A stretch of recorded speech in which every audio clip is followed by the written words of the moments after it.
Hello dear students, आज हम कक्षा 10 गणित की प्रश्नावली 11.2 के प्रश्न संख्या 3 को सॉल्व करेंगे। तो देखिएगा, प्रश्न संख्या 3 में कहा जा रहा है 3 सेंटीमीटर त्रिज्या का एक वृत्त खींचिए। इसके किसी बढ़ाए गए व्यास पर केंद्र से 7 सेंटीमीटर की दूरी पर स्थित दो बिंदु P और Q लीजिए। इन दोनों बिंदुओं से वृत्त पर स्पर्श रेखाएं खींचिए। देखिएगा साथियों, यह प्रश्न आपके बोर्ड के एग्जाम के पॉइंट व्यू से बहुत ही ज़्यादा महत्वपूर्ण है और यह प्रश्न आपके बहुत ही ज़्यादा सरल है। तो आइएगा, बिल्कुल सरल तरीके से हम इस प्रश्न को सॉल्व करते हैं। सबसे पहले यहाँ पे हम लिखेंगे हल। अब देखिएगा साथियों, प्रश्न में आपको कहा जा रहा है 3 सेंटीमीटर त्रिज्या का एक वृत्त खींचिए। इसके लिए आपको सबसे पहले स्केल को लेना है और स्केल की सहायता से आपको प्रकार को 3 सेंटीमीटर लंबा खोल देना है। तो ये हमने प्रकार को 1 पर रखा और यहाँ से हमने ये इस प्रकार से 3 सेंटीमीटर प्रकार को हमने खोल दिया है। अब यहाँ से आपको 3 सेंटीमीटर त्रिज्या का एक वृत्त खींचना है। तो ये हमने प्रकार की नोक को यहाँ पे रख दिया है। अब यहाँ से हम 3 सेंटीमीटर त्रिज्या का एक वृत्त खींचते हैं। तो इस प्रकार से आपको 3 सेंटीमीटर त्रिज्या का एक वृत्त खींच देना है। तो ये हमने वृत्त खींच दिया।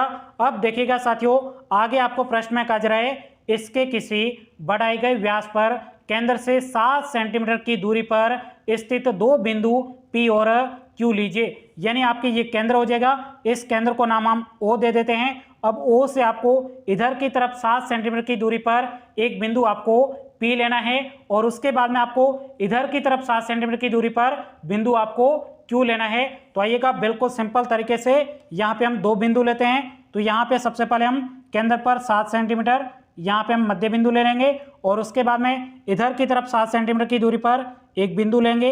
ये बिंदु आपके P हो जाएगा और उसके बाद में आपको इधर भी आपको 7 सेंटीमीटर की दूरी पर लेना है। तो ये आपके 7 14 हो जाएगा। तो यहाँ पे हमने एक बिंदु ले लिया। अब इस बिंदु का नाम हम Q दे देते हैं। अब यहाँ से आपको P को O से मिलाना है, O को आपको Q से मिलाना है। तो आइएगा, बिल्कुल सिंपल तरीके से हम इन दोनों को आसानी से मिला लेते हैं। इस प्रकार से हमने इन दोनों को मिला दिया है। अब देखिएगा साथियों, यहाँ पे आगे आपको क्या करना है, आगे बहुत ही सिंपल काम है। यहाँ पे आपको PO रेखाखंड है, इस पर आपको एक समद्विभाजक रेखा खींचनी है। कैसे खींचेंगे, इसके लिए आपको प्रकार को लेना है और प्रकार को आपको बिंदु O पर रखना है और यहाँ पर आपको आधे से ज्यादा प्रकार को खोल देना है। तो ये हमने आधे से ज्यादा प्रकार को खोल दिया है। अब यहाँ से आपको एक चाप खींचना है और उसके बाद में एक चाप आपको नीचे की तरफ खींचना है और उसके बाद में आपको प्रकार को उठाना है, बिंदु P पर रखना है। यहाँ से आपको एक सिंपल तरीके से चाप खींच देना है। तो ये हमने इस प्रकार से एक चाप खींच दिया, एक चाप आपको नीचे की तरफ खींच देना है। अब इन दोनों को आसानी से आपको मिला देना है। तो आइएगा, बिल्कुल सिंपल तरीके से हम इन दोनों को मिला लेते हैं। तो इस प्रकार से हमने इन दोनों को मिला दिया।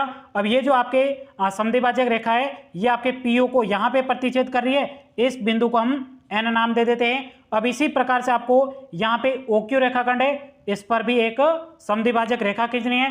कैसे खींचेंगे, इसके लिए आपको सबसे पहले यहाँ पे Q बिंदु पर प्रकार को रखना है और आधे से ज्यादा आपको प्रकार को खोल देना है और उसके बाद में एक चाप आपको इधर खींचना है और एक चाप आपको नीचे की तरफ खींचना है और उसके बाद में आपको प्रकार की नोक को बिंदु O पर रखना है और एक चाप आपको इधर खींचना है और एक चाप आपको नीचे की तरफ खींचना है। अब इन दोनों को आपको आसानी से स्केल की सहायता से मिला देना है। तो आइएगा, बिल्कुल सिंपल तरीके से यहाँ पे हम इन दोनों को मिला लेते हैं। तो इस प्रकार से हमने मिला दिया है। अब ये जो आपके समद्विभाजक रेखा है, ये आपके OQ को यहाँ पे प्रतिच्छेद कर रही है। इस बिंदु का नाम हम M दे देंगे। अब देखिएगा साथियों, एक छोटा सा आपका काम बचा है। उसके लिए आपको क्या करना है, सबसे पहले बिंदु M पर प्रकार की नोक को रखना है और उसके बाद में MO त्रिज्या लेकर एक वृत्त खींचना है। तो ये हमने MO त्रिज्या ले ली।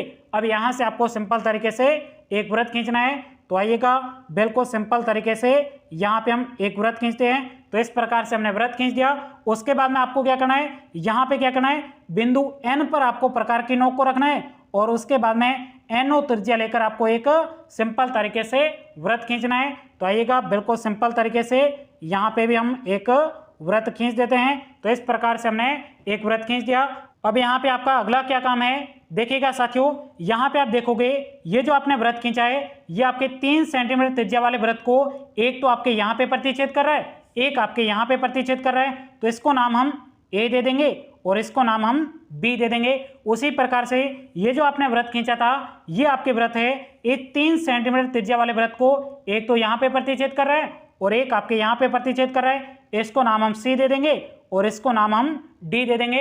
अब सिंपल सा आपके काम बचा है, ए को पी से मिलाना है, बी को पी से मिलाना है, सी को क्यू से मिलाना है, डी को भी आपको सिंपल तरीके से क्यू से मिलाना है। तो आइएगा बिल्कुल सिंपल तरीके से हम इन सभी को मिला लेते हैं। तो इस प्रकार से हमने ए को पी से मिला दिया। अब यहां से आपको बी को भी सिंपल तरीके से पी से मिला देना है। तो इस प्रकार से हमने बी को भी पी से मिला दिया है। अब यहां से आपको सी को क्यू से मिलाना है। तो आइएगा बिल्कुल सिंपल तरीके से यहाँ पे हम सी को भी क्यू से मिला दिया है। अब यहाँ पे आपको डी को सिंपल तरीके से क्यू से मिलाना है।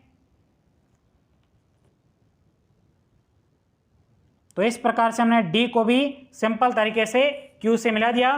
तो इस प्रकार से हमें ये दो स्पर्श रेखाएं, दो स्पर्श रेखाएं इधर प्राप्त होगी। तो इस प्रकार से आपको टोटल 4 स्पर्श रेखाएं प्राप्त होगी। अब ये आपके टोटल कितना था, ये आपके टोटल 7 सेंटीमीटर था। इधर आपने पी बिंदु कहाँ पे अंकित किया था, 7 सेंटीमीटर की दूरी पर अंकित किया था। अब देखिएगा साथियों, औचित्य लिखने के लिए यहाँ पे आपको सिंपल तरीके से त्रिज्या खींच देनी है। तो आइएगा बिल्कुल सिंपल तरीके से यहाँ पे हम त्रिज्या बना देते हैं। तो यहाँ से हम सी से यहाँ पे ओ को सिंपल तरीके से मिला देते हैं। ये आपके पहले त्रिज्या हो जाएगी। उसी प्रकार से इधर भी आपको एक सिंपल तरीके से त्रिज्या बना देनी है। तो ये हमने त्रिज्या बना दी। उसी प्रकार से एक यहाँ पे भी त्रिज्या बन रही है, यहाँ पे भी आपको सिंपल तरीके से त्रिज्या बना देनी है। ये हमने त्रिज्या बना दी। एक त्रिज्या आपके इधर भी बन रही है, इसको भी आपको सिंपल तरीके से बना देना है।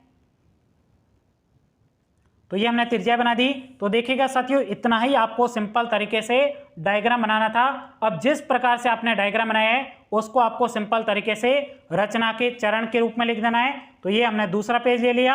अब यहाँ पे हम लिखेंगे रचना के चरण।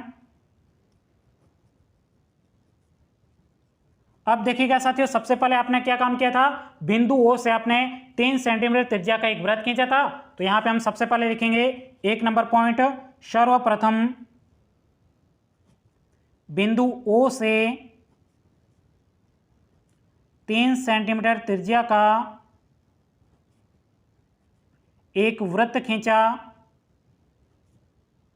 ओके, उसके बाद में आपने क्या किया था, बिंदु ओ से आपने दोनों तरफ इधर भी और इधर भी आपने 7 सेंटीमीटर की दूरी पर बिंदु पी और आपने क्यू अंकित किया था। उसके बाद में पी को ओ से मिलाया था, ओ को आपने क्यू से मिलाया था। यही बात आपको दूसरे नंबर पर लिखनी है। तो यहाँ पे हम लिखेंगे बिंदु ओ से दोनों तरफ 7 सेंटीमीटर की दूरी पर अब देखिएगा साथियों, 7 सेंटीमीटर की दूरी पर आपने 2 बिंदु अंकित किए थे, पी और क्यू। तो यहाँ पे लिखेंगे 7 सेंटीमीटर की दूरी पर 2 बिंदु पी और क्यू अंकित किया तथा पी को ओ से तथा ओ को क्यू से मिलाया। ओके, उसके बाद में आपने क्या किया था, उसके बाद में आपने यहाँ पे पीओ रेखाखंड है, इस पर आपने एक समद्विभाजक रेखा खींची थी जो आपके बिंदु एन पर प्रतिच्छेद करती है। यही बात आपको तीसरे नंबर पर लिखनी है। तो यहाँ पे हम लिखेंगे पीओ पर एक समद्विभाजक रेखा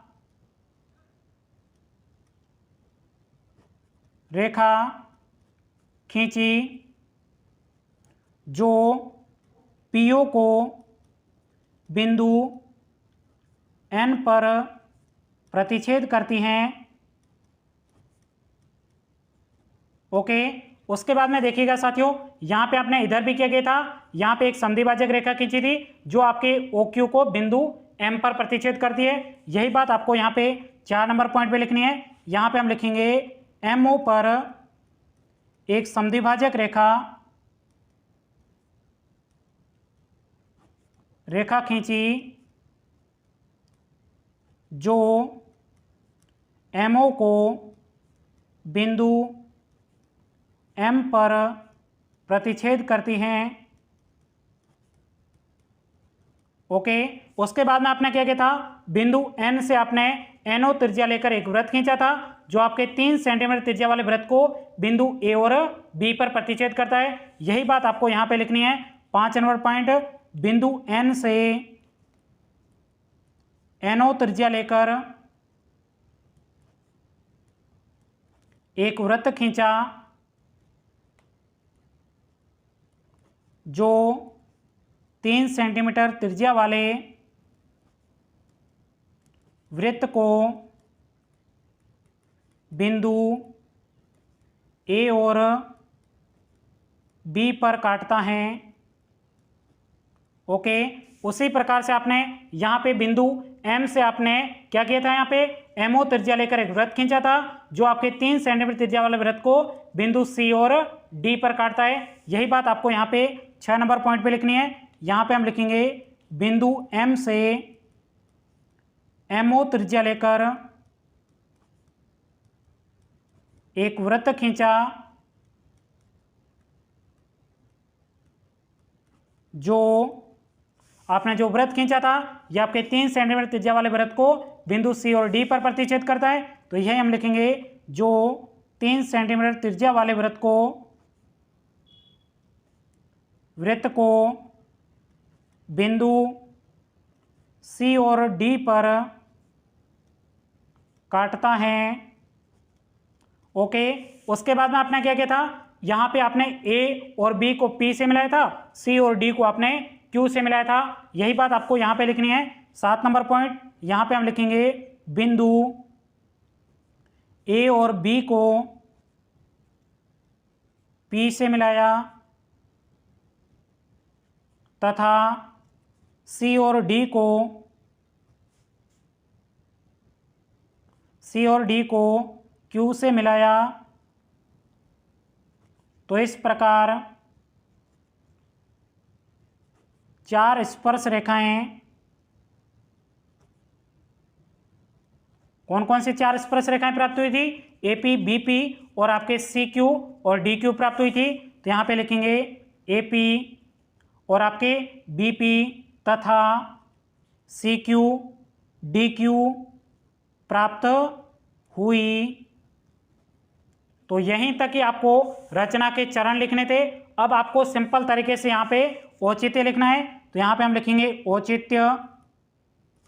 अब देखिएगा साथियों, इससे पहले वाले प्रश्नों में हम औचित्य में 2 परिभाषा लिखते थे।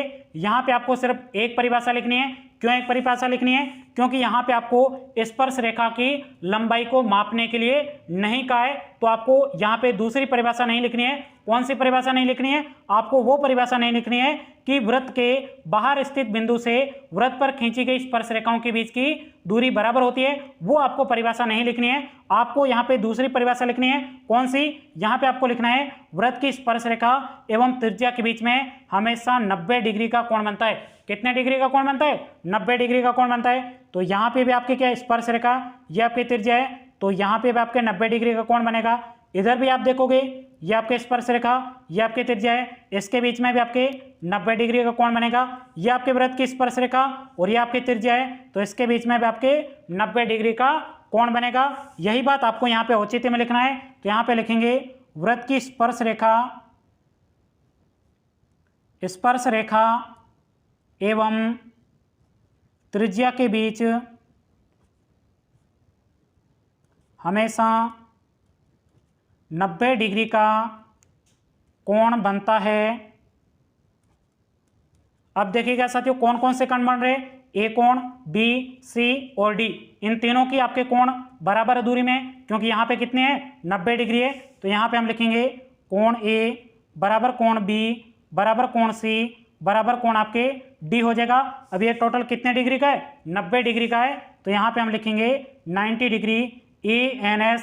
यहीं तक कि आपको इस प्रश्न का उत्तर लिखना था। तो उम्मीद करता हूं ये पूरा प्रश्न आपको अच्छे तरीके से समझ में आया होगा। और अभी तक कि आपने इस वीडियो को लाइक नहीं किया है तो सबसे पहले आप वीडियो को लाइक करिएगा, नए हो तो चैनल को सब्सक्राइब करिएगा। और अगला प्रश्न देखने के लिए साइड में जो आपको वीडियो दिखाई दे रहा है उसके ऊपर क्लिक करके आप नेक्स्ट प्रश्न को देख सकते हो। तो आज के इस वीडियो में इतना ही। Thank you, take care.